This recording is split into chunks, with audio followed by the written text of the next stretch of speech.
Assalamualaikum warahmatullahi wabarakatuh. Apa khabar tuan-tuan dan puan-puan? Bersua kembali kita dalam rancangan Al-Kuliah setiap Jumaat di TV3 jam 5 hingga 6 petang. Ingat Jumaat, ingat Al-Kuliah. Dan seperti biasa, Al-Kuliah akan menyajikan hidangan-hidangan rohani kepada anda yang berkaitan dengan isu-isu semasa, insya-Allah. Dan apatah lagi kalau kita lihat ada isu yang sentiasa orang kata apa, diperkatakan oleh orang ramai di luar sana tentang isu yang berkaitan dengan halal. Tajuk kita pada petang ini ialah halal. Apakah itu halal sebenarnya? Bersama kita pada petang ini dalam Al-Kuliah yang berbahagia Ustaz Muhammad Nizam bin Abdul Qadir, seorang pensyarah daripada Universiti Islam Antarabangsa UIA. Assalamualaikum Ustaz, apa khabar? Waalaikumsalam warahmatullahi wabarakatuh. Dan tuan-tuan dan puan-puan, hari ini kita bercerita tentang halal. Itulah sebenarnya yang berkaitan dengan hidup kita setiap hari, setiap malam. Tak dapat lagi daripada makanan, tak dapat lagi daripada minuman, pakaian, kasut dan sebagainya. Apakah yang kita pakai, apakah yang kita makan dan minum itu halal 100% ataupun tidak. Kadang-kadang ada di luar sana orang tidak mementingkan soal langsung soal halal ataupun haram. Apa yang masuk-masuklah, dia tangkap muat saja. Apapun sebagai seorang Muslim, kita ada batasan dan garis panduan dalam hidup kita. Dan kalau anda ada kemusykilan tentang soal halal, pada petang ini anda boleh hubungi kami di talian bebas tol 1-800-88-1677. Sekali lagi ya, 1-800-88-1677 dan kami akan ambil panggilan anda sebentar nanti. Apapun sebagai mukadimah pada petang bahagia ini, petang Jumaat, apa kata kalau kita teruskan dengan tabir Al-Kuliah dengan soalan pertama saya yang nak diajukan kepada yang bagi Ustaz Muhammad Nizam bin Abdul Qadir. Ustaz, bila kita cerita tentang halal banyak aspek kita akan sentuh Ustaz. Cuma barangkali kalau kita lihat hari ini adik-adik kalau Ustaz ya, adik-adik kita kalau kita tanya sekolah rendah ke sekolah menengah, apakah itu halal? Rata-rata akan jawab logo. Logo. Cop halal ataupun logo. Benda halal dia tak tahu. Apa benda halal tak tahu. Dia kata halal itulah yang lain cop jakim ataupun negeri-negeri lah. Jadi sebenarnya apakah sebenarnya halal dikatakan dari sudut bahasa dan juga sudut syarak ataupun istilah. Silakan Ustaz. Bismillahirrahmanirrahim. Assalamualaikum warahmatullahi wabarakatuh. Terima kasih kepada Ustaz Fauzi. Sidang penonton, moga-moga kita dirahmati Allah Subhanahu wa taala. Jadi alhamdulillah kita nak bicarakan satu benda yang sebenarnya sangat penting dalam kehidupan kita. Kerana Allah Subhanahu wa taala sebenarnya memberi kepada kita suatu ruang yang luas untuk kita memanfaatkan benda-benda yang ada di atas muka bumi ini. Jadi kita nak bicarakan dalam hal ini ialah bagaimana perkara yang kita nak manfaatkan itu mestilah satu perkara yang dibenarkan dalam agama kita. Jadi sebab itu dalam hukum kita ini, tuan-tuan dan puan-puan, kita ada satu perkara yang kita namakan sebagai halal. Dan lawan kepada halal itu merupakan satu perkara yang haram. Jadi bila kita nak fokuskan bagaimana Islam menggalakkan halal ini, misalnya Allah Subhanahu wa taala menyatakan dalam Al-Quran, bab makan sebagai contoh. Allah Taala menyatakan kulu, makanlah, washrabu, minumlah. Tetapi Allah Taala menyatakan had minumnya ialah wala tusrifu, jangan melampaui batas. Makna kata kalau kita melampaui batas, ia boleh membawa kepada haram. Itu asas yang pertama. Misalnya yang kedua, Allah Subhanahu wa taala menyebut tentang perkara yang lebih halus lagi ialah tentang masalah makan benda yang halal dan juga makan benda yang taib, yang kita sebut sebagai halalan taiba. Benda halal dan benda yang taib. Jadi halal ni apa? Jadi bukan sebagaimana yang disebutkan kata tanda halal tu. Kadang-kadang tanda halal ni orang boleh tipu. Ya, boleh manipulate, orang boleh lukis, tambah kecanggihan teknologi dan sebagainya. Bukan itu semata-mata yang katakan halal. Jadi sebab itu sebagai seorang Muslim, sebagai seorang pengguna, kita juga mesti ada kesedaran tentang makna halal itu. Baik, peringkat yang pertama sekali ialah kalau kita nak faham halal ini, ialah kita perlu melihat sama ada bahan makanan itu, bahan makanan yang dibenarkan dalam agama kita ataupun tidak. Misalnya sayur-sayuran tidak ada masalah, buah-buahan tidak ada masalah, nak makan buah apa pun makanlah. Misalnya kita kata buah anggur boleh makan, tapi arak tak boleh minum. Arak aja, tapi buah anggur tidak ada masalah. Jadi buah-buahan, tumbuh-tumbuhan tidak ada masalah. Yang keduanya kita lihat juga dari sudut haiwan. Haiwan ni perlu ada detailnya Ustaz Fauzi ya, sidang penonton sekalian. Kalau haiwan laut tidak ada masalah. Nak makan apa-apalah haiwan laut, semua tu dibenarkan dalam agama kita insya-Allah. Cuma haiwan darat tu je. Haiwan yang hidup di atas daratan ini, ada benda yang halal, ada benda yang haram. Yang halal itu banyak sebenarnya. Ya, misalnya diharamkan khinzir, diharamkan anjing, diharamkan benda-benda yang ada mudarat dan sebagainya. Yang keduanya, peringkat yang kedua, kita perlu juga melihat dari sudut makanan yang masuk dalam perut kita ini, dalam mulut kita, kita suap dalam mulut kita. Misalnya benda tu memang tidak ada khinzir, benda tu bukan daripada binatang yang tak disembelih. Sembelih elok dah. Tapi masa dia buat tu ada tak masuk benda-benda yang najis dan sebagainya. Katalah daging lembu elok dah. Katalah daging kambing elok dah. Tapi masa dia masuk tu ada bahan-bahan najis. Ada bahan-bahan yang tak dibenarkan dalam agama kita. Maka ini juga boleh mengganggu gugat, mencacat celakan kehalalan makanan tersebut. Yang ketiganya yang perlu kita lihat ialah bagaimana proses penyediaan tersebut. Sebab itu kita lihat dalam Quran ialah dikatakan halalan thayyibah, halal lagi baik. Kadang-kadang daging itu dah halal dah, alhamdulillah. Bahan-bahan yang digunakan pun okey halal.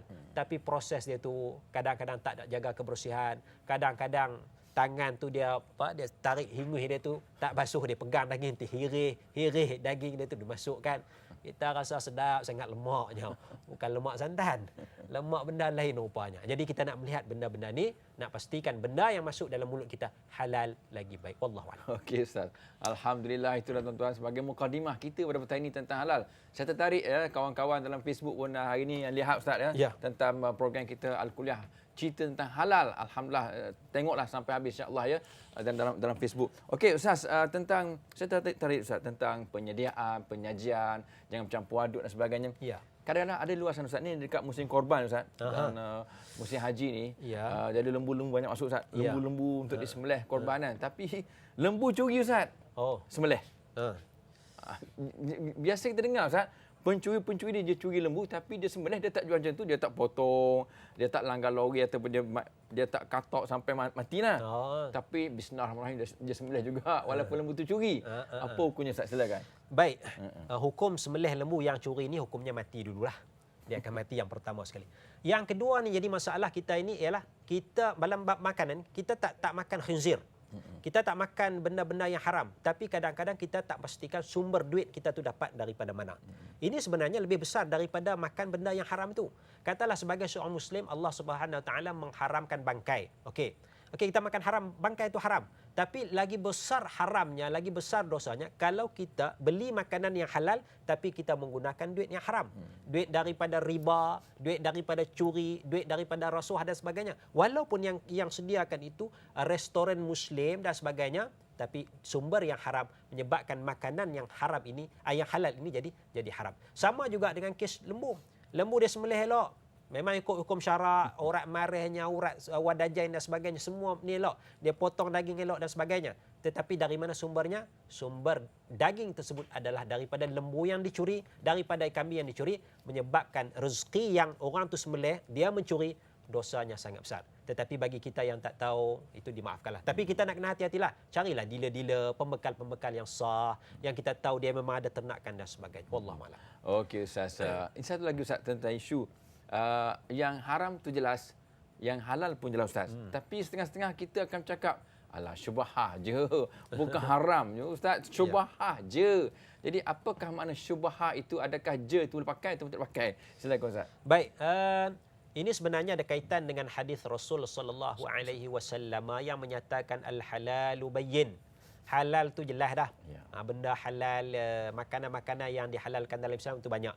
Wal haramu bayyin, dan haram tu pun jelas dah. Ada dalam Quran, ada dalam hadis dah, jelas. Tetapi di antara perkara itu wa bainahuma umurun mushtabihat. Di antara halal dengan haram tu ada perkara-perkara yang samar ya. Misalnya yang katakan perkara yang samar ini sebagai contoh, ada berlaku perbezaan pandangan di kalangan para ulama. Ada segolongan ulama A dia kata halal, ada segolongan ulama B dia kata haram. Tadi kata halal, ni kata haram. Jadi bila ada pertentangan itu, dia ada perbezaan pandangan, ketika itu dia mustabihat. Masyarakat awam tidak tahu sama ada benda ni halal ataupun haram. Ini dikatakan sebagai mustabihat. Itu satu contoh bagaimana benda yang mustabihat. Jadi kalau dalam keadaan ini macam mana kita nak ambil? Ketika ada pertentangan dalil, inilah kita amalkan satu pedoman dalam hadis Rasul sallallahu alaihi wasallam, iaitu Nabi menyatakan istafti qalbaka. Hendaklah kita minta fatwa kepada diri kita. Bila ada ulama kata halal, bila ada ulama kata haram, dengan hujah, dengan dalil yang masing-masing, Qurannya, hadis dan sebagainya, usul fiqh dan sebagainya, kita ambil fatwa diri kita. Nak kata halal pun boleh, nak kata haram pun boleh. Itu. Tetapi Rasul sallallahu alaihi wasallam juga memberi panduan kepada kita agar kalau ada benda-benda yang meragukan ini, kita keluar daripada benda yang meragukan itu kepada benda yang tidak meragukan. Da' ma yaribuka ila ma la yaribuka. Tinggalkan perkara yang meragukan kepada perkara yang tak meragukan. Ni halal ke haram ke? Halal ke haram ke? Kita tak pasti restoran ni halal ke haram ke? Halal ke haram ke? Kita nak makan boleh, tidak ada masalah. Tetapi kalau kita nak lebih selamat lagi, kita tinggalkan perkara tu, kita cari restoran yang dijamin halalnya, yang kita pasti kehalalannya. Itu keadaannya. Begitu juga ada ulama kata haram, ada ulama kata halal. Senang cerita, kita ambil haram dulu, kita tinggalkan. Bukan makna kita nak menolak, menafikan yang kata halal, menapi yang kata haram, tapi kita nak selamat, kita nak cari supaya benda tu lebih jelas lagi ketika itu. Itu keadaan kita minta fatwa. Bukan kita minta fatwa ni kita ikut suka kita lah. Saya rasa arak tu halal lah. Sebab Rasulullah suruh tanya fatwa diri, saya kata halal arak tu. Itu tak boleh. Tidak ada ulama yang menyatakan halal. Semua ulama kata benda tu haram. Cuma bila ada benda kesamaran, misalnya kita kata adalah satu binatang yang baru sebagai contoh. Kita kata katak lah sebagai contoh kan. Katak sawah, katak nipah ke apa ke. Kita nak makan katak, tak berani ni nak makan ke tak makan ke. Tanya ustaz tu, dia kata boleh makan, tak ada masalah. Saya pun makan, dia kata belah lagi pula. Tanya ustaz lain, dia kata tak boleh makan katak, dua alam. Kita keliru ni, kita ambil jalan yang selamat. Al-khuruju minal khilafi mustahabun. Keluar daripada perbezaan pandangan di kalangan para ulama ni digalakkan. Kalau tak makan pun tak mati kan? Tak nak mati apa. Yang mati katak dia lah. Mati katak. Katak tadi mati. Okey, tuan-tuan perempuan, itulah perbahasan kita tentang persoalan halal ini. Baru orang kata blok yang pertama. Apapun kita berehat seketika sebelum itu, tuan-tuan perempuan, sila dial kami di talian 1-800-88-1677. Itu talian bebas tol kami dan kami akan ambil panggilan anda sebentar nanti selepas kita berehat. Dan kita berehat seketika. Jumpa selepas ini insya-Allah.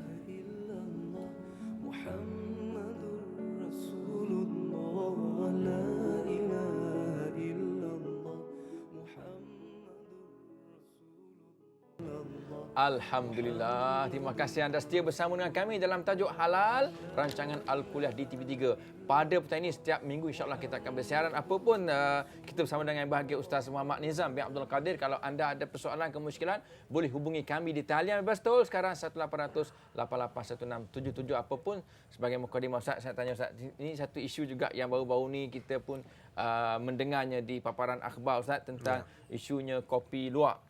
Kopi yang telah dimakan oleh seekor musang ataupun musang-musang dan akhirnya bercampur dengan perut najisnya, keluar bersama dengan najis tersebut biji kopi.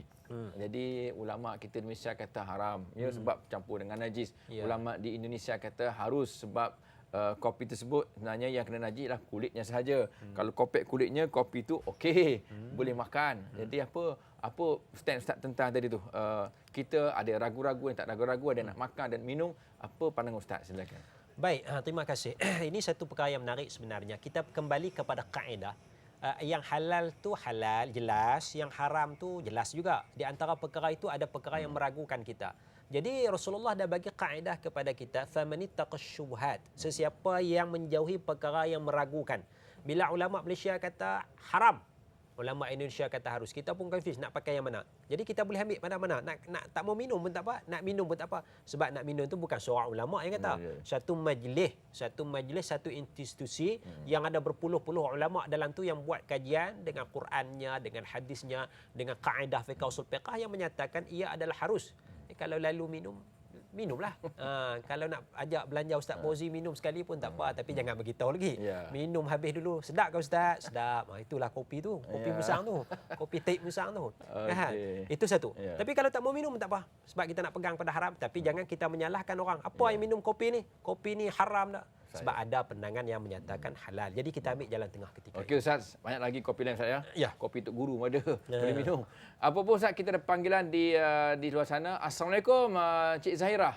Waalaikumsalam Ustaz. Ya, apa soalannya? Assalamualaikum kepada Ustaz juga. Assalamualaikum. Okey, saya ada soalan ni, nak tanya, ada dua soalan. Okey, pertama sekali, contohlah kita bekerja dengan kontraktor.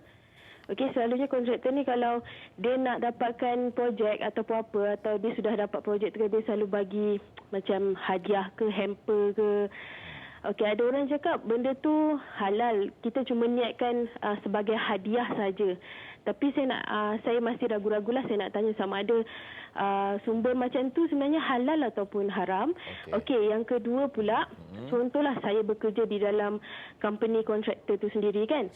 Okey, saya dapat tahu yang bos saya ni mengamalkan cara yang macam bagi hadiah, melobi sebagainya. Okey. Saya bekerja sebagai kontraktor, gaji yang saya dapat tu adakah dia sumber yang halal atau haram? Sebab ada orang cakap kau buat je kerja tanggungjawab yang bos kau bagi, tu kiranya sampai situ je lah. Yang lebih daripada tu, apa yang bos kau buat, mana dia dapat duit, income apa semua, kau tak perlu tahu. Ada orang cakap macam tu. Tapi saya nak tanya lebih lanjut lah kepada Ustaz. Itu saja.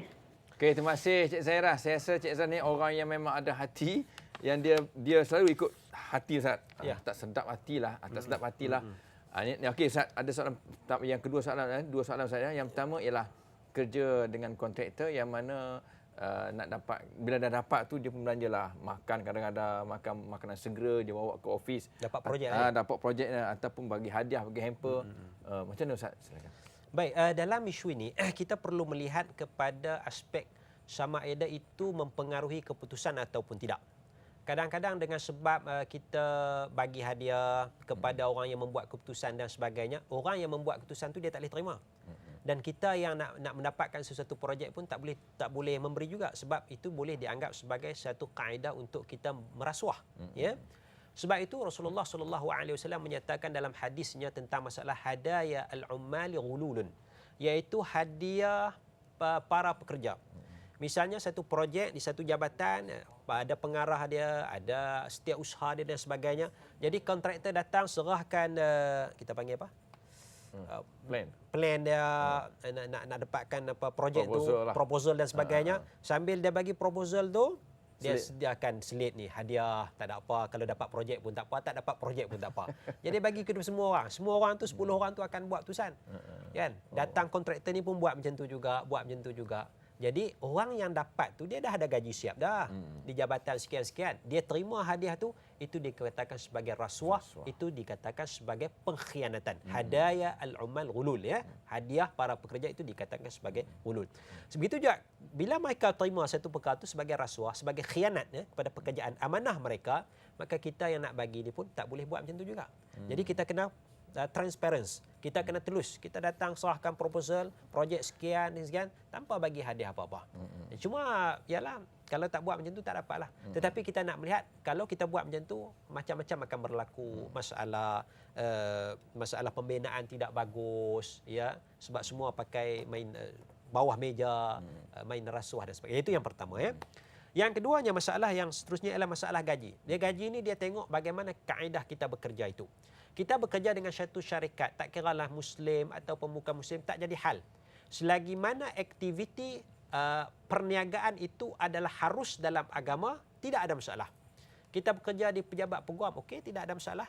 Kita bekerja di pejabat perbendaharaan, tidak ada masalah. Apa sekali pejabat sekali. Kita kerja kutip sampah pun, harus tak kerja tu? Harus. Kita kerja kutip tin, harus. Jadi apa saja kerja yang aktivitinya harus, siapa yang kita berurusan itu tidak menjadi masalah. Tetapi kalau kita bekerja dalam industri yang tidak harus, kita bekerja dalam satu industri yang mengamalkan judi, kita kata syarikat judi. Syarikat judi itu pula dimiliki oleh Al-Fadil Al-Ustaz, Tuan Haji sekian-sekian. Yang milik tu ustaz, yang milik tu seorang Tuan Haji pula. Pasal apa nak kata haram? Tak, kita tak tengok siapa pemilik dia. Owner dia kita tak tengok. Kita tengok aktiviti itu. Kalau aktiviti itu judi, salah lah. Haram lah. Jadi kita kerja sebagai qani, kita kerja sebagai eksekutif syarikat pembinaan. Kerja kita tu harus, halal. Maka gaji yang kita dapat tu adalah harus dan juga halal. InsyaAllah. Okey Ustaz, masalahnya ialah sumber pendapatan syarikat tu, katalah dapat projek Ustaz 5 bilion ataupun 10 bilion. Daripada projek 5 bilion itulah dapat gaji kepada pekerja-pekerja ni Ustaz. Jadi dia rasa tak sedap hati, alamak aku dapat ni gaji ni dah lobby lah. Disebabkan lobby dapat projek 5 bilion katakanlah. Dapatlah turun gaji kepada anak-anak buah syarikat ni. Jadi macam mana Ustaz? Gaji tadi dia pun rasa tak sedap hati ni. Tak, kalau dia sebagai pekerja dia tidak ada masalah. Kalau dia rasa warak, dia rasa nak keluar daripada perkara yang dia meragu-ragukan itu, silakanlah, dia boleh berhenti kerja dan sebagainya. Tetapi kalau dia tak berhenti kerja, syarikat itu syarikat pembinaan dan sebagainya, kontraktor itu adalah harus. Yang salah barangkali yang melakukan orang atas itulah, yang buat kerja mengamalkan rasuah dan sebagainya, itu hal lain. Ini kita kerja ni elok, insya-Allah tidak ada masalah. Okey Ustaz, kita ada satu lagi panggilan Cik Razman, sudah ceras. Assalamualaikum Cik Razman. Waalaikumsalam. Ya. Ustaz, soalan saya senang je Ustaz. Ya. Okey, Ustaz begini, saya sekarang ni saya masih lagi tak dapat pekerjaan dah hampir 2 bulan. Jadi saya masih lagi buat kerja yang saya dapat rezeki bukan rezeki yang halal, ya, rezeki yang haram. Jadi bila saya berdoa kepada Allah, ya, supaya berikanlah rezeki yang halal, ya, tapi masih lagi tak dapat. Saya masih lagi mencari nikmat-nikmat yang Allah bagi kat saya ni. Tapi buat masa sekarang ni bila saya tengah susah sekarang ni, banyak rezeki yang haram datang tu, bukan rezeki yang halal, ya Ustaz, ya. Jadi saya tak tergamak nak bagi untuk diri saya. Saya tahu kesannya itu lebih besar. Okey, Cik Razman. Cik Razman, boleh saya celas sikit? Apa bentuk pekerjaan yang sedang Cik Razman buat sekarang? Contohlah bentuk-bentuk dia. Pekerjaan saya kerja dekat pub Okey. Ustaz. Faham. Okey, kita dengar pandangan Ustaz ya. Okey, terima kasih Ustaz. Okey, Assalamualaikum. Jadi Ustaz, ini juga satu dilema bagi mereka yang bekerja, yang menunggu pekerjaan. Ya, memanglah nak dapat kerja bukan senang Ustaz. Kadang-kadang dalam kena queue panjang, belum tentu dapat lagi ya. Balik dari overseas pun ada degree pun belum tentu dapat kerja Ustaz. Jadi sekarang ni mereka terpaksa nak sara hidup. Apatah lagi orang tanya kau kerja apa, nak sara hidup mak ayah. Jadi mereka pun cari dah. Dapatlah kerja pub ataupun kerja kelab malam ke kerja mana-mana lah Ustaz. Jadi bagi dia, alhamdulillah Cik Razman rasa kesedaran, dia tak seronok dengan gaji tu. Dan macam mana Ustaz, sementara menunggu dapat kerja yang halal, dia terus bekerja di tempat tersebut. Apa macam mana Ustaz? Silakan. Pada pandangan saya dalam hal ini suatu perkara yang sangat penting ialah kita perlu berusaha sedaya upaya secepat mungkin untuk keluar daripada kepompong suasana pekerjaan yang sedemikian rupa. Sebab bila kita kata bekerja di pub ni, maknanya kita bermuamalah, berinteraksi dengan arak. Kita terpaksa hidangkan arak dan sebagainya. Sedangkan Rasulullah SAW telah menyatakan laknat ke atas orang yang terlibat dengan arak. Orang yang membuat arak, orang yang menjual arak, orang yang membawa arak, orang yang menghidangkan arak dan sebagainya. Jadi sebab itu bila kita dah dapat laknat daripada Rasulullah, dapat laknat daripada Allah Subhanahu Wa Taala, bagaimana kita nak mendapat rahmat yang besar daripada Allah Subhanahu Wa Taala? Barangkali dengan sebab kita terlibat dalam pekerjaan inilah, maka pintu-pintu rezeki yang halal itu payah nak sampai kepada kita. Jadi sebab itu nasihat saya, seboleh-bolehnya kita mengambil keputusan yang nekat untuk mencuba seberani mungkin mendapatkan rezeki di tempat yang halal. Walaupun sikit pun tidak mengapa. Sebab tahap kita ni bukan tahap darurat lagi. Bukan makna kalau tak bekerja tempat tu kita akan mati kelaparan, tidak. Kecuali kalau darurat itu, makna kalau tak bekerja tempat ni tak ada duit nak beli makanan, itu tahap darurat, maka itu ada keharusan barangkali. Tapi ini barangkali kita pun handphone barangkali harga 1,500 kan. Motor pun kita boleh, pakaian pun boleh mewah dan sebagainya. Tapi bekerja tempat situ. Jadi belum sampai tahap darurat yang nak mengharuskan kita bekerja di tempat yang sedemikian rupa. Okey. Usahalah ya Cik Razman cari kerja lain insya-Allah. Saya beritahu anak saudara saya Ustaz. Baru habis belajar di satu college diploma Ustaz. Tapi dia pergi kerja semalam pergi interview pasar raya Ustaz. Dapatlah kerja RM1,020 sebulan. Tapi kerja pasar raya cashier alhamdulillah okeylah. Jadi bolehlah keluar ke pompong tersebut, carilah kerja. Walaupun gaji murah pun tak apa, janji berkat ya. Apa pun kita terus ambil panggilan anda sebentar nanti 1800 88 1677. Topik kita adalah halal. Apa pun Ustaz, kita teruskan lagi Ustaz dengan bincang kita tentang dalam konteks ini banyak benda yang kalau kita lihat Ustaz ya, tentang makanan yang halal itu memang banyak sebenarnya. Yang haram tu sikit, tapi kita nampak sengaja menyempitkan yang halal dah. Sebab tu kalau pergi pasar raya kan kita nak tengok yang halal dah. Oh ni halal. Jadi banyak pula yang haram dah kan. Jadi yang halal sikit. Jadi apa komen Ustaz? Silakan. Baik, kalau kita merujuk kepada Al-Quranul Karim, dia sebenarnya sangat luaslah kehalalan itu. Sebab itu dalam surah Al-An'am ayat 145 jika tak silap ya, Al-An'am 145, Allah Taala menyatakan dalam Quran, a'udzubillahi minasyaitonir rajim, qul la ajidu fi ma uhiya ilayya muharraman ala ta'imin yat'amu illa an yakuna maitatan aw daman masfuhan aw lahma khinzir fa innahu jursun aw fisqan uhilla bihi li ghairillah. Sadaqallahul azim. Iaitu tidak didapati tidak didapati benda yang diharamkan dalam wahyu Allah Subhanahu Wa Taala ni melainkan beberapa perkara saja. Yang antaranya disebut tentang khinzir, tentang darah yang mengalir, tentang bangkai, benda yang disembelih selain daripada bukan nama atas nama Allah Subhanahu. Jadi dalam 4-5 perkara ni yang haram. Yang lain tu maknanya yang halal. Sebab itu dalam Quran dia tak nyatakan benda halal detail satu. Ini kucing boleh makan ke, ayam boleh makan, tak dinyatakan. Sebab apa? Sebab yang boleh makan tu banyak sangat. Jadi dia menyatakan benda yang tak boleh je ada dalam 4-5 tu. Okey Ustaz. Itu satu. Kita panggil Ustaz sekarang Ustaz. Putra dari Sungai Besi. Assalamualaikum. Waalaikumsalam, Ustaz. Ya, saya. Ini nak saya bertanya, Ustaz. Ini silakan. mengenai tentang pakaian yang kita pakai. Ya. Yang mana Ustaz sekarang berdua ni pun pakai juga pakaian ni.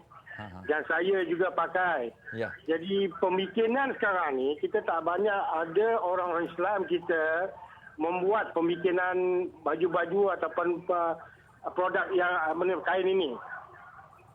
Jadi yang buat ni ialah orang-orang asing atau orang yang kafir anak ni. Jadi saya nak tanya Ustaz, sama pada boleh tak kita guna atau pakai pembuatan pakaian yang dijual oleh orang asing ni? Okey. Itu saja Ustaz. Terima kasih. Assalamualaikum. Okey, waalaikumsalam. Terima kasih Encik Putra. Memang pendek, ringkas soalannya Ustaz. Tapi Ustaz boleh komen, saya tahu. Silakan Ustaz. Dia tak jadi masalah siapa buat. Hatta dalam bab makanan sekalipun, kalau makanan tu dimasak oleh orang bukan Islam, hukumnya harus kita makan dengan syarat. Bahan yang digunakan tu bahan yang halal, daging-daging sembelih elok. Kemudian cara penyediaannya cara yang betul. Dia buat pula dengan cara yang kita kata hygiene elok lah, cara kebersihan dan sebagainya. Walaupun dia seorang bukan Islam, walaupun dia seorang Kristian. Sebab itu kalau kita lihat dalam zaman Rasulullah SAW, ada seorang perempuan Yahudiyah, imra'atun Yahudiyah, seorang wanita Yahudi, ahli kitab. Dia datang hadiahkan kepada Rasulullah kambing lagi. Rasulullah makan kambing tersebut. Ya, makan. Rasulullah tak tanya dah awak Islam ke tak Islam ke, Yahudi ke tak Yahudi, Rasulullah tanya. Jadi sebab itu dalam fatwa muzakarah disebutkan bahawa halal penyediaan makanan di restoran orang Islam. Mana bila restoran tu restoran orang Islam punya, dia beli barang kat mana? Okey, dia pastikan halal. Cara dia buat macam mana? Cuma pekerja tu ada yang bukan Islam. Tukang masak tu bukan Islam. Dia yang pandai masak makanan tu sebagai contoh. Maka harus kita makan. Begitu juga dalam soal pakaian kita dan sebagainya. Siapa yang sediakan, siapa yang buat tidak jadi masalah. Kerana yang pentingnya ialah bahan yang digunakan itu adalah bahan yang halal. Kaedah penyediaannya adalah kaedah yang halal. Alhamdulillah, sudah terang lagi bersuluh Encik Putra ya, insya-Allah. Apa pun Ustaz, barangkali kita nak rehat ke? Barangkali kita rehat seketika saja. Bagi Ustaz minum air dulu. Apa pun kita kembali selepas ini dengan tajuk kita halal bersama dengan bagi Ustaz Muhammad Nizam bin Abdul Qadir. Kita jumpa selepas ini insya-Allah.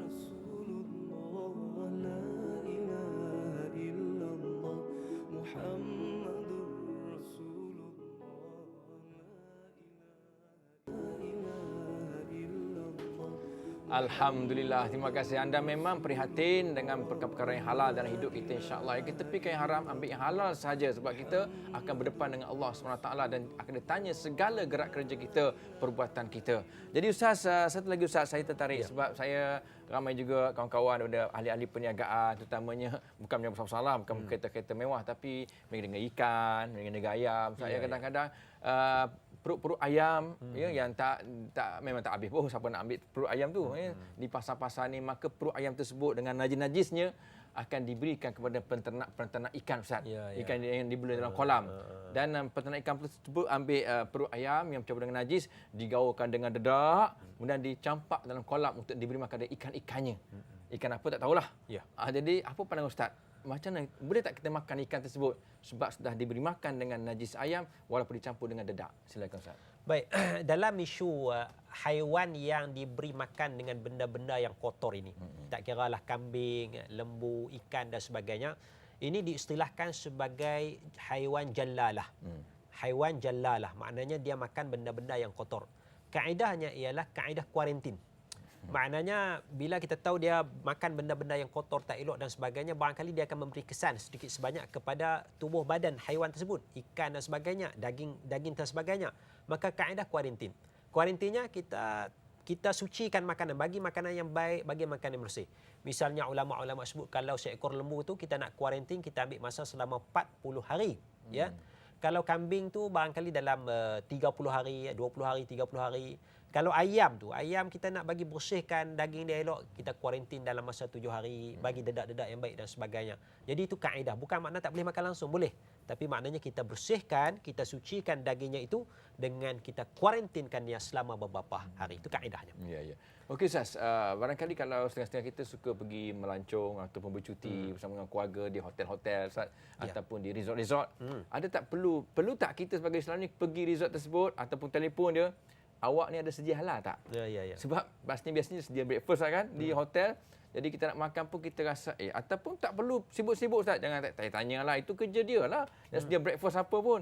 Ada tak perlu tak kita tanya, awak ni ada sedia halal JAKIM ataupun tidak di hotel awak ni? Silakan Ustaz. Bagi negara kita ini saya rasakan pihak JAKIM melalui Halal Hub JAKIM telah mengadakan satu peraturan untuk pihak-pihak restoran-restoran yang besar sebagai contoh hotel-hotel dan sebagainya untuk mendapatkan sijil halal ini. Jadi bagi saya satu kewajaran juga untuk kita bertanya. Bukan makna kita tak bertanya langsung, kita tanya juga sebab benda itu telah disediakan. Prosedurnya mudah, kita boleh isi borang secara online dan sebagainya, akan disemak dan sebagainya, di mana barang itu dibeli. Kadang-kadang pekerja tu elok dah, tapi sumber ayam tu ayam yang tak disembelih. Jadi ayam sembelih dengan ayam tak sembelih, saya rasa tak ada beza apa kot. Kan? Kalau masak tom yam pun rasa tom yam juga, sama juga je, kita tak tahu. Cuma yang masuk tu tak halal sebab tak disembelih. Cuma kita tak tahu, jadi tak berdosa lah. Jadi sebab itu kita ada kewajaran untuk bertanya. Dengan sebab kita bertanya ni, yang pertama sekali kita memastikan bahawa sumber makanan itu halal. Yang keduanya kita memberi satu tekanan kepada pihak pengurusan restoran dan hotel menyediakan satu keperluan makanan yang halal lagi baik. Nak dapatkan sijil dan sebagainya. Bila nak dapatkan sijil itu dia kena patuhi syarat-syarat dan sebagainya. Jadi jawab kepada soalan tadi, perlu ataupun tidak, bagi saya perlulah untuk kita bertanya. Saya Ustaz. Okey Ustaz, kita kembali semula Ustaz tentang persoalan halal ni. Barangkali kalau kita lihat Ustaz ya, bagi mereka kadang-kadang dia rasakan makan benda halal, makan benda haram Ustaz. Ya. Dosa je. Dosa, paling-paling tidak dosa ni kita istighfar, Allah Taala akan ampun dosa kita. Tapi Ustaz, barangkali kesannya ada lagi lebih besar dari itu. Ada tak kesannya kepada hati ke, kesannya kepada ibadah ke, kesannya kepada doa kita ke? Silakan Ustaz. Baik, sebenarnya dia bukan sekadar dosa semata-mata, ya. Kesannya sangat besar, ya. Iaitu kesan yang besar sekali ialah sebagai contoh Rasulullah sallallahu alaihi wasallam menyatakan apabila seseorang anak Adam itu memasukkan makanan yang haram, al-luqmah, satu suapan makanan yang haram, ya. Makanan yang haram tu maknanya benda tu zatnya haram. Sebagai contoh zat haram, maknanya daging ayam tak disembelih. Haram. Tahu dah ayam tu tak sembelih, tak ada masalah. Sama aja sembelih tak sembelih pun bagi orang yang nak makan ni. Jadi dia tahu benda tu haram tapi dia makan, memasukkan benda yang haram. Ataupun benda tu zatnya halal, tetapi sumbernya duit daripada judi, duit daripada curi dan sebagainya. Ayam elok, sembelih elok, tapi daripada sumber yang haram, maka dia memasukkan makanan yang haram juga. Maka memasukkan suatu suapan makanan yang haram ke dalam perutnya itu, maka Rasulullah sallallahu alaihi wasallam menyatakan Allah Subhanahu wa taala tidak menerima solatnya 40 yauman, selama 40 hari. Maknanya solat itu tidak diterima oleh Allah. Itu kalau semayang. Biasanya payah nak semayang dah, sebab apa? Sebab dengan makanan yang haram ini hatinya menjadi keras, payah nak menerima nasihat, payah nak menerima peringatan daripada Allah dan juga daripada Rasulullah sallallahu alaihi wasallam. Yang keduanya kita melihat dari soal hati ni, hati je payah ni hati. Sebab itu para ulama menyatakan salahul qalbi, keelokkan hati kita ini dengan beberapa perkara. Antaranya pertama, ulama kata qiraatul Quran bitadabbur, baca Quran dengan penghayatan. Baca bagi faham. Bukan sekadar kita nak habiskan cepat habis, nak dapatkan pahala, tidak, tapi baca dengan tadabbur, faham. Itu nak bagi elok hati kita. Yang keduanya, kita khala'ul batni, kita kosongkan perut kita. Jangan sepanjang macam sehari 10 kali makan, time makan dia masya-Allah. Sekali makan tu pula nasi 3 pinggan.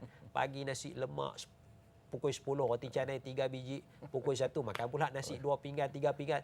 Ini khala'ul batni ini dan nak membaikkan hati kita. Yang ketiganya qiyamul lail, kita bangun qiyamul lail. Yang keempatnya ialah mujalasatus salihin, kita duduk bersama-sama dengan orang yang soleh, duduk dengan Ustaz Fauzi dan sebagainya, ya. Yang kelimanya ialah aklul halal, makan makanan yang halal. Dan makan makanan yang halal inilah kata sebahagian ulama ra'su salahil qalbi. Ibu ketua nak bagi baik hati kita ini ialah makan makanan yang halal. Jadi itu kesan yang kedua. Kesan yang ketiganya ialah kadang-kadang bagaimana dalam hadis Rasulullah sallallahu alaihi wasallam, iaitu apa yang kita minta kepada Allah Subhanahu wa taala tidak akan diterima oleh Allah. Yang tadi salat Allah Taala tak terima 40 hari. Ini doa kita minta. Kita minta bagi bisnes berjaya, kita minta bagi sihat, kita minta anak kita baik dan sebagainya, tak akan berjaya. Sebab apa? Sebab Rasulullah menyatakan ada orang yang musafir. Orang musafir ni doanya cepat makbul. Tapi orang ni dia musafir. Dalam keadaan musafir tu dia susah payah, rambut dia keriting, berdebu, pakaian lusuh dan sebagainya. Dia angkat tangan berdoa kepada Allah Subhanahu wa taala, tapi tak dimakbulkan oleh Allah. Kenapa? wa mat'amuhu min haram, makanan dia daripada benda yang haram.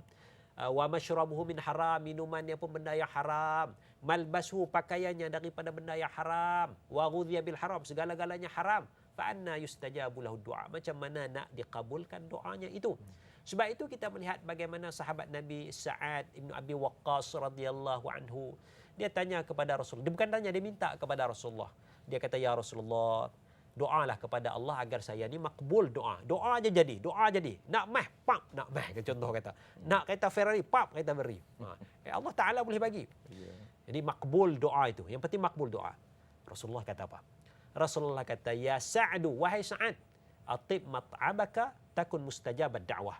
Wahai Sa'ad, elokkanlah makan kamu. Makan halal, jangan melampaui batas. Makanan tu elok, engkau akan menjadi orang yang mustajab doanya.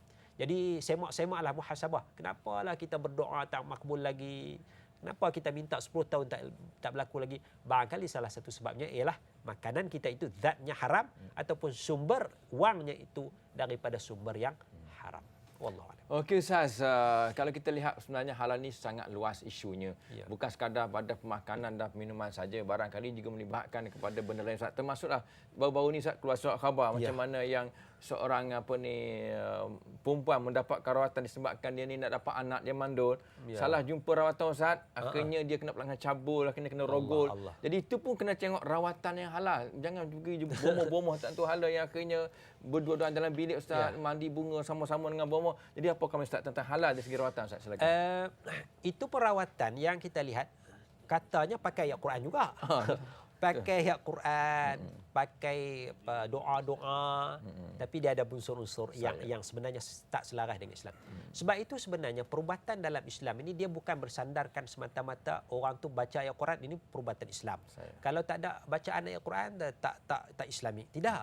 Yang kita duduk di hospital itu perubatan Islam. Sebab apa? Tidak ada benda yang bertentangan dengan Islam. Kalau ada benda yang bertentangan itu tak Islamilah, tak patuh syariah. Kita ambil yang cara pakai tak kiralah alopati ke homeopati ke apakah, itu pun selaras dengan Islam. Kita pakai cara jampi ni pun jampinya ayat Quran, jampinya pakai hadis-hadis Rasulullah sallallahu alaihi wasallam, doa-doa yang maksud itu pun termasuk dalam perubatan Islam juga. Jadi perubatan Islam ni luas. Sebab itu kalau kita lihat dalam kitab hadis misalnya Sahih Al-Bukhari, dia cuma sebut kitab at-tib, kitab perubatan. Dia tak kata kitab at-tib bil Islami, kitab perubatan Islam. Dia kata tib je, perubatan saja. Tapi dalam tu cerita bab ruqyah jampi, cerita bab bekam, cerita minum air kencing unta, kan? Jadi air kencing unta pun diminum juga, susu unta pun minum juga. Itu ijtihad di kalangan ulama lah. Jadi perubatan itu sebenarnya luas. Jadi sebab itu kita nak kena lihat, kalau ada yang baca Al-Quran tapi kena nikah batin dulu, baru boleh dapat anak, nikah pula berapa bulan? 100 hari. 100 hari, Allahu Akbar. Lama. Kuarantin 100 hari, Allahu Akbar. Kita pun nak jadi tok umur macam tu kan. Jadi kita lah sebagai sidang pendengar, sidang penonton sekalian, kita kena ada asas agama. Ada benda yang kita tahu ini jelas-jelas haram. Allah. Okey Ustaz, begitu juga dengan Ustaz, bukan sekadar kepada rawatan, termasuk juga perhiasan Ustaz. Saya ini nampak dewasa kini Ustaz, rata-rata kalau pergi mana-mana Ustaz jumpa laki-laki pakai gelang, laki-laki rambut panjang pakai tonjang. Allah. Jadi macam sanggu perempuan dia ikat Ustaz. Jadi apakah itu halal ataupun haram ataupun syubhat Ustaz? Silakan. Tu yang ni payah nak hukum ni. Sebab benda tak apa nak jelas juga. Nampak gaya macam perempuan nampak gaya macam perempuan, lelaki bertocang. Yang pakai gelang ni nampak gaya perhiasan perempuan, tapi dia kata ada unsur kesihatan, magnetik. Kalau pakai ni masya-Allah dia kata sihat, kuat kan. Kalau boleh main bola tu setengah jam lari tak ada masalah kan. Kalau tak pakai tu 5 minit jatuh. Jadi ini pun saya keliru juga. Ini masuk dalam yang kita katakan sebagai syubhah lah. Benda tak apa nak jelas kata haram, tak apa nak jelas kata halal. Jadi bila benda syubhah ini, barangkali ada ulama yang kata harus, tidak ada masalah untuk perubatan. Barangkali bukannya macam perempuan pun kita dah rambut panjang. Rasulullah pun rambut panjang juga katanya kan. Dia Rasulullah cuma tak ikat, kita nak ikat sikit sebab panjang sangat. Jadi barangkali masuk dalam benda-benda yang meragukan kita, maka sewajarnya, seeloknya kita meninggalkan perkara yang meragukan kita. Cuma kita tak nak tuduh-tuduh siapalah awak buat benda haram dan sebagainya, tapi ada yang halal, ada yang haram, tengah-tengah tu meragukan, antaranya seelok-eloknya kita tinggalkan perkara yang meragukan itu. Okey Ustaz, itulah tuan perempuan, kita dah masuk blok yang kedua dan kita masuk blok yang ketiga nanti, blok yang terakhir. Apapun kita berehat seketika dan kita kembali selepas ini dengan tajuk kita halal bersama dengan bahagia Ustaz Muhammad Nizam bin Abdul Qadir. Jumpa selepas ini insya-Allah.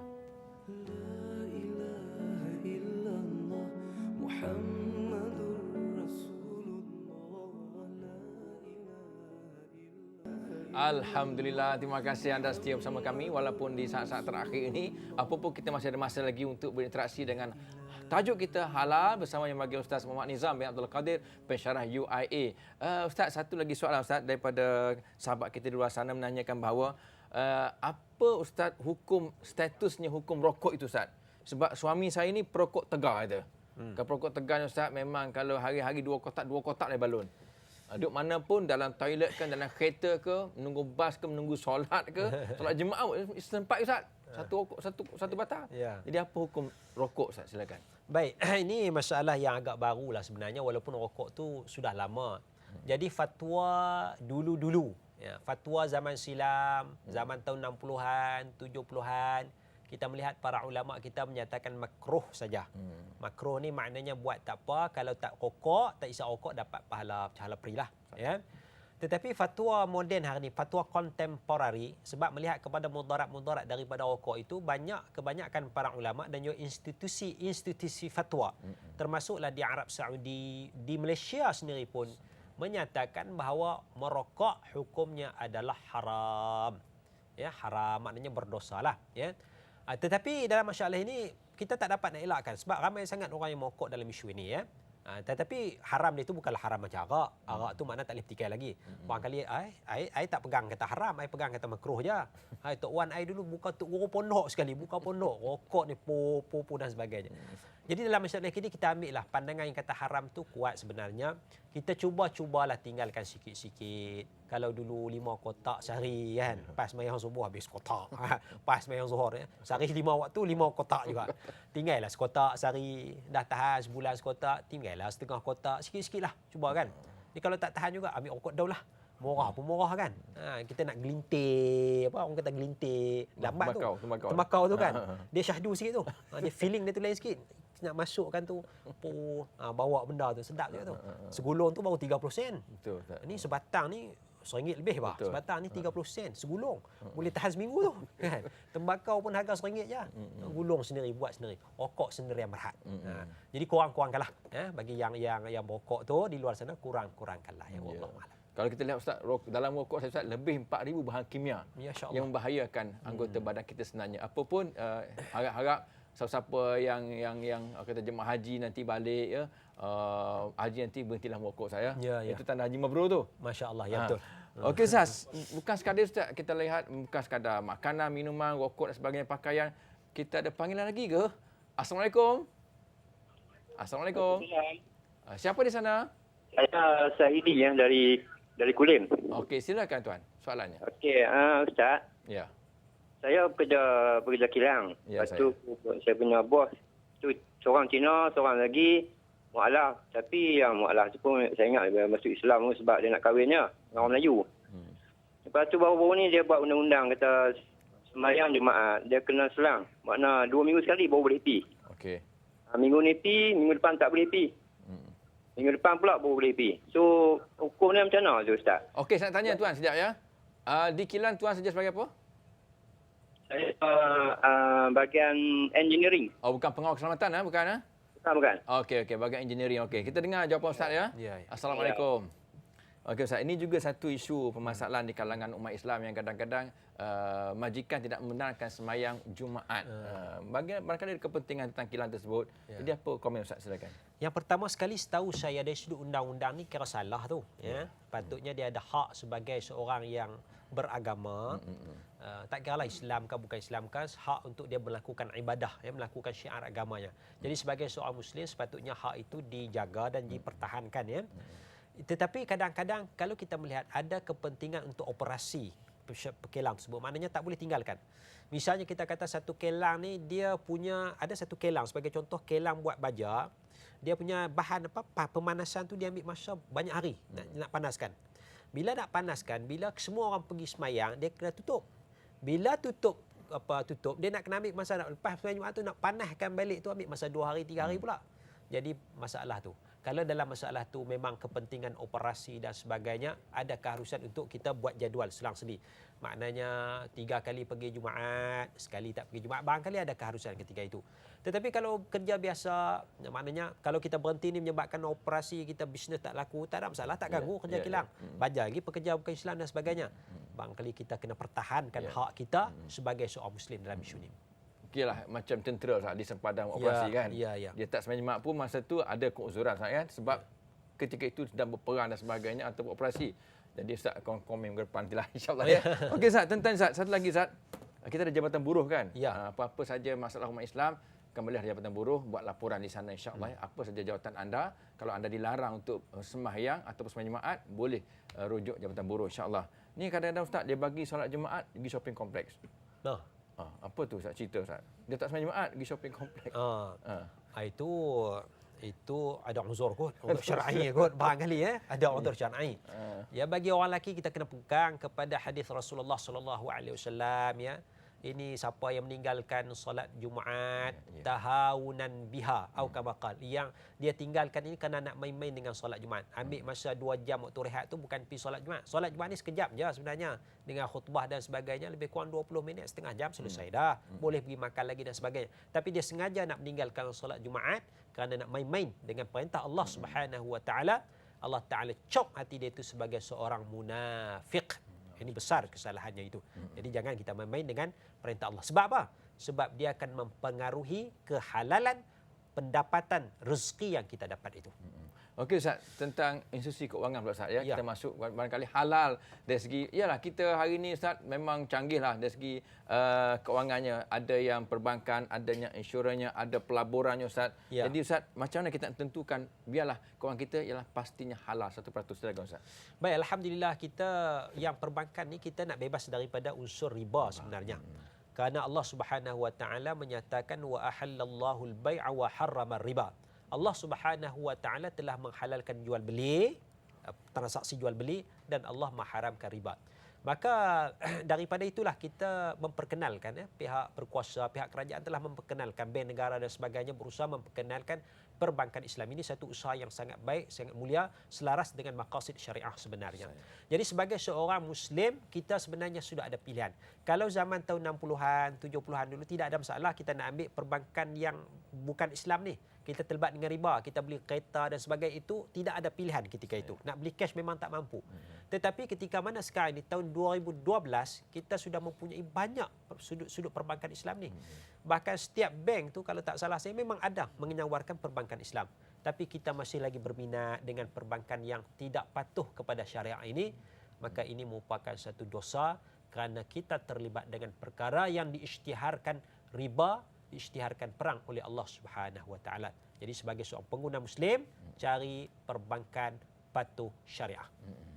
Okey Ustaz, sebagai hujung-hujung nasihat Ustaz, ada satu hadis saya teringat Ustaz bahawa di akhir zaman nanti manusia tidak sensitif dengan perkara-perkara yang haram Ustaz Sedangkan Nabi sendiri pun bila mana cucunya makan buah kurma zakat, Nabi korek balik sudah muntah kan. Jadi Nabi tak benar walaupun cucu masih kecil. Jadi sensitiviti kata macam Ustaz. Bukan Nabi sebenarnya, bukan Nabi saja. Bukan cucu Nabi saja. Bahkan Nabi sendiri, Nabi kata dalam Sahih Bukhari, Nabi balik. Bila Nabi balik tu Nabi tengok ada buah tamar jatuh atas hamparan Nabi. Nabi ambil. Ini tawaduknya Nabi ambil putih nak makan. Kita kalau jatuh sikit kita tak ambil dah. Buang tu dah. Ambil, basuh, bersih. Nabi ambil, Nabi nak makan. Tapi bila Nabi nak makan, Nabi teringat barangkali ini tamar sedekah. Sebagai seorang Nabi, seorang Rasul, Nabi tak boleh makan tamar sedekah. Maka Nabi letak balik. Ini prihatinnya Rasulullah. Bukan, tak ada siapa tengok pun. Tak ada siapa tengok. Tapi tak boleh makan. Adakah itu sifat nama apa warak Ustaz? Itu warak kan? Bukan sifat warak tu sebab Nabi tak boleh makan benda sedekah haram tu. Dia bukan warak lah tu, warak jugalah tu sebab apa? Berhati-hati. Ini sebab ini Nabi ketua muttaqin. Orang nak bertakwa ni biasanya dia warak lah. Saya tengok kisah Abu Bakar Siddiq Ustaz, yang dia jolok leher dia, tekak dia. Boleh Ustaz ceritakan sikit Ustaz tentang ni? Ya, tekak dia satu kes, maknanya tekak dia makan dijamu oleh seorang hamba dia tu, bekas hambanya, salah seorang sahabat Rasulullah juga. Tetapi bila dia makan tengah makan tu, dia kata rezeki ni, duit ni daripada pendapatan yang dulu-dululah, yang tak halal tu. Makanan tu halal, tapi punca rezeki tu haram. Maka bila Abu Bakar mendengar tu, dia tahu benda tu tak baik, dia korek balik. Kita tak sampai tahap tu lah, ya. Kita tak sampai tak payah kita nak korek lah, tak mampu ya. Jangan kita nak bawa tu. Tapi kita nak ambil semangat prihatin, semangat menjaga yang masuk dalam mulut kita, perut kita ini adalah makanan yang zatnya halal dan sumbernya adalah halal. Alhamdulillah, itu adalah tuan-tuan perempuan rancang kita Al-Kuliah menyajikan tajuk kita halal pada petang ini supaya kita prihatin, kita peduli dan kita sensitif dengan perkara haram dan kita ambil yang halal saja hidup kita, dan anak-anak kita pun sama juga makan dan minum benda-benda yang halal saja. Apa pun perempuan, itulah diri kita. Apa yang kita makan, itulah kita. Apa yang kita minum, itulah kita sebenarnya. InsyaAllah kita jumpa lagi pada siri yang akan datang. Terima kasih Ustaz Nizam. Jumpa lagi insyaAllah, dan juga kepada anda semua. InsyaAllah kita akan jumpa lagi pada minggu-minggu yang akan datang. Selamat bercuti di hujung minggu bersama dengan keluarga yang tercinta. Assalamualaikum warahmatullahi wabarakatuh.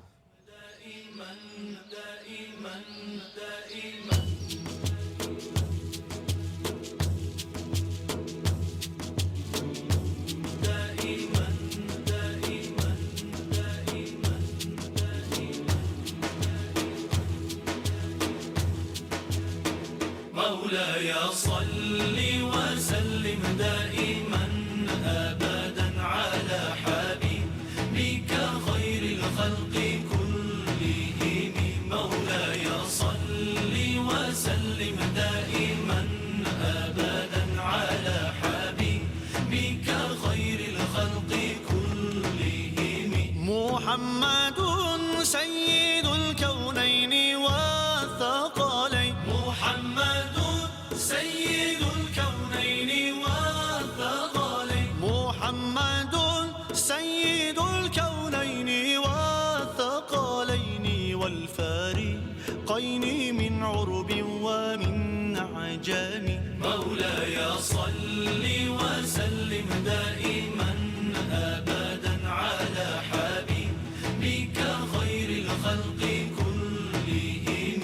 هو الحبيب الذي ترجى شفاعته. هو الحبيب الذي ترجى شفاعته.